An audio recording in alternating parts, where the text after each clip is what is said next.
যে বন্ধুদের ভিড় আমি একসময় প্রচুর পছন্দ করতাম, এখন আমি ভিড় দেখলে সেখান থেকে নিজেকে গুটিয়ে নিই। একটা সময় ছিল যখন অনেক মানুষের ভিড়ে, অনেক বন্ধুদের ভিড়ে আমি খুব ভালো থাকতাম, হাসি মজা হতো, অনেক কিছু করতাম, ঘুরতে যেতাম, আমার খুব ভালো লাগতো। আমার একা থাকতে ভালো লাগতো না। আমরা যে মোমেন্টে একা আছি, কোনো না কোনো বন্ধুকে আমরা ডেকে নিলাম, আমরা একসাথে থাকি।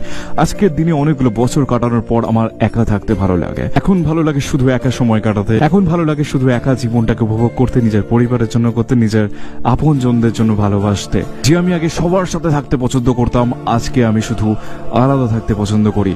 আজকে আমি পছন্দ করি নিজের সাথে সময় কাটাতে, আর খুবই ক্লোজ কিছু বন্ধুদের সাথে, একটা হোক দুটো হোক, শান্ত একটা জায়গায় সময় কাটাতে। এর থেকে বোঝা যায় সময় কতটা আমাদেরকে চেঞ্জ করে দেয়।